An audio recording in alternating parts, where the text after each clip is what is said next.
Kristo ay nagtagumpay,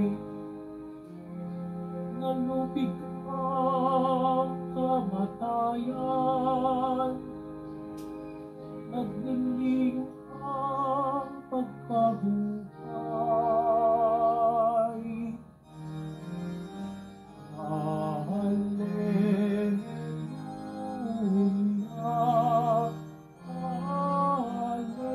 hallelujah,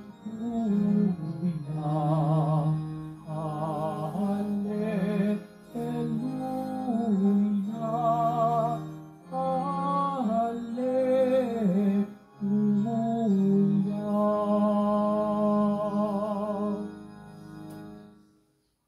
Sumainyo ang Panginoon At sumaiyo rin.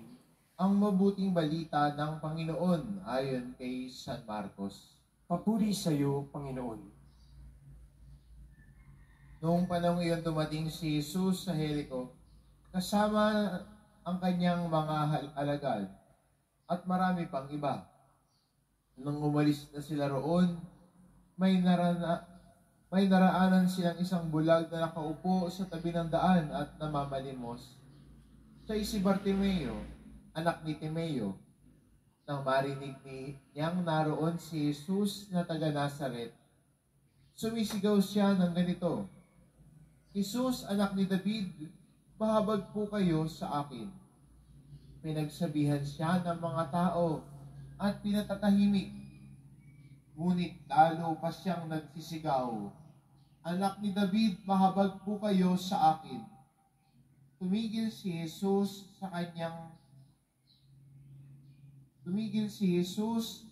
at kanyang sinabi, tawagan ninyo siya. At tinawag nga nila ang bulag. Lakasan mo ang iyong loob, sabi nila. Tumindig ka, ipinatatawag kanya. Iwinaksi niya ang kanyang balabal. Palusong tumayo at lumapit kay Jesus. Anong ibig mong gawin ko sa iyo? Tanong sa kanya ni Jesus. Sumagot ang bulag, Guro, ibig ko po sanang makakita. Sinabi ni Jesus, pumayo ka. Magaling ka na dahil sa iyong pananalig. Nooy di nakakita siya at sumunod kay Jesus. Ang mabuting balita ng Panginoon. Pinupuri ka namin, Panginoong Jesucristo. Magsiupo mo ng lahat.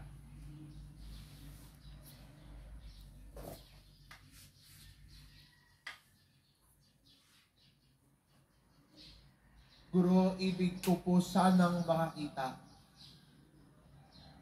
Ito yung hiningi ni Bartimeo kay Jesus nung tinanong siya, anong ibig mong gawin ko?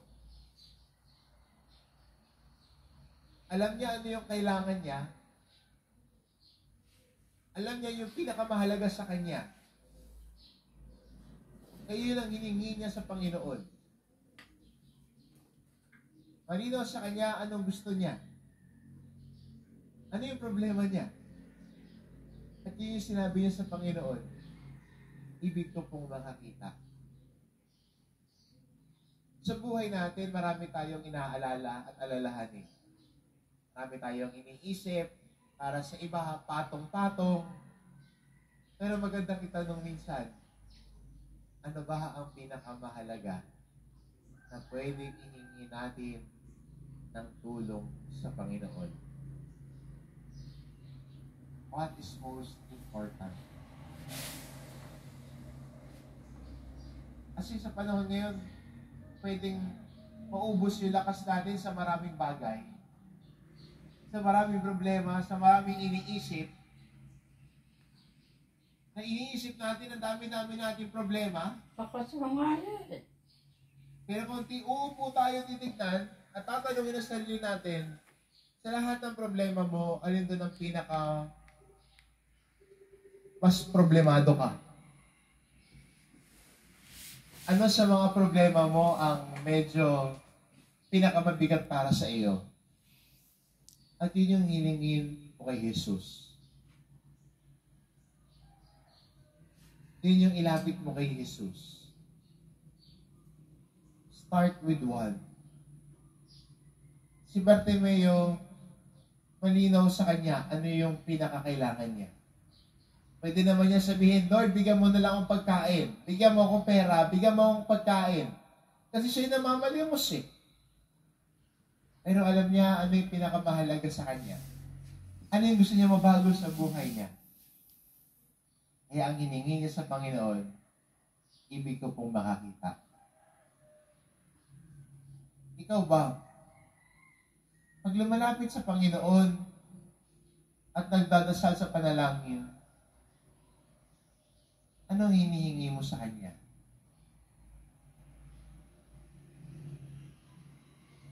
O mas mahaba pa sa notebook ang dami ng hinihingi mo? Lord, gusto ko nito, bigay mo to, bigay mo to, bigay mo to, bigay mo to, bigay mo to, bigay mo to. Baka ganun yung dasal natin. Baka ganun yung paglapit natin sa Panginoon na para tayo gumagawa ng wish list. Lord, give me this. Lord, give me that. Pero maganda sa atin bilang Kristiyano, ano ba yung mahalaga? Para kay Bartimeo, ang mahalaga sa kanya, makakita siya.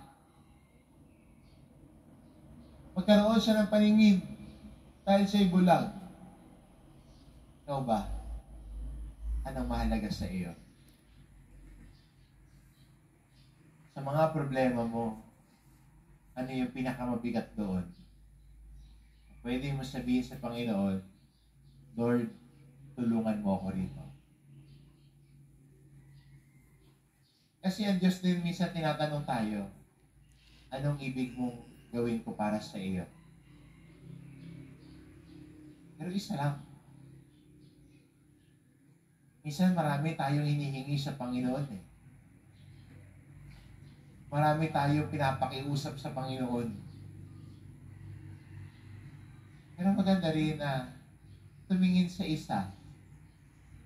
Humingi ng tulong sa isa.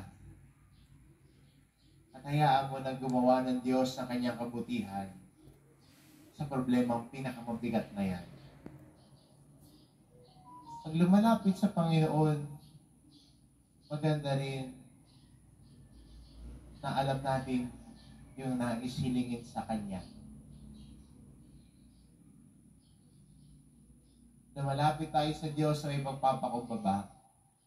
Lumalapit tayo sa Diyos na puno ng pag-asa. Alam natin ano yung hinihingi natin sa Panginoon. Pangalawa ho, nung si Bartimeo ay nagsisigaw nung nalaman niya na naroon si Jesus, ano sinabi ng mga tao sa paligid niya? Tumahimik ka, huwag ka maingay. Pero kahit anong sinabi sa kanya, mas lalo siya nagsisigaw.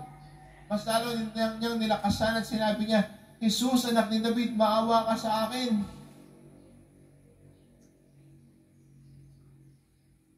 Kada rin sa buhay natin bilang Kristiyano,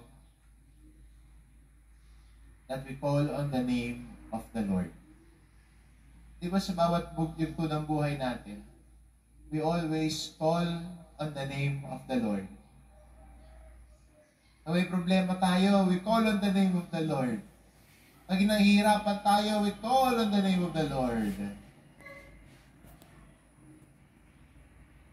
Pag kinakabahan tayo, humihingi tayo ng proteksyon, we call on the name of the Lord.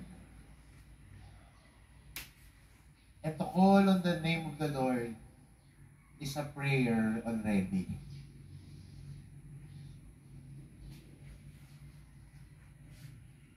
Tawagin ang pangalan ng Panginoon ay dasal na. May kakilala ho ako. Nung exam po namin, siyempre, di ka pwedeng tumingin, no? Di ka pwedeng tumingin sa katabi mo, pagkakabalang ka ng siya. Pero katabi ko siya at naririnig ko siya. Habang tahimik ang lahat, sumasagot sa exam, mukhang nahihirapan yung katabi ko, kasi naririnig ko siya, bumubulong ng ganito. Jesus, Jesus, Jesus, tulungan mo ko, Jesus, Jesus. Eko ko, he's calling on the name of the Lord, baka nahihirapan na. Kung mahirap ba yung exam natin? Kinabahan ako pat nahihirapan siya. Pero di ba ganun sa buhay natin?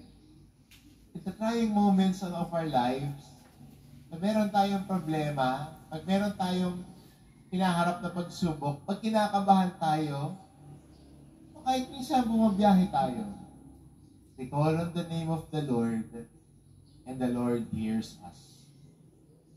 Siguro ito rin yung consolation sa atin eh. But when we call on the name of the Lord hears our prayers, and that is consolation for us. Ang Diyos nakikinig sa atin, ang Diyos handang dumamay sa atin, ang Diyos handang makilakbay sa atin, lalo na sa mga pagsubok ng buhay natin. Kaya maganda rin, no? Balik din natin, bilang mga Kristiyano, to call on the name of the Lord anywhere, everywhere. To call on His name, to rely on His name, to have trust in Him. Ang taong tumatawag sa pangalan ng Panginoon ay nagtitiwala sa Kanya.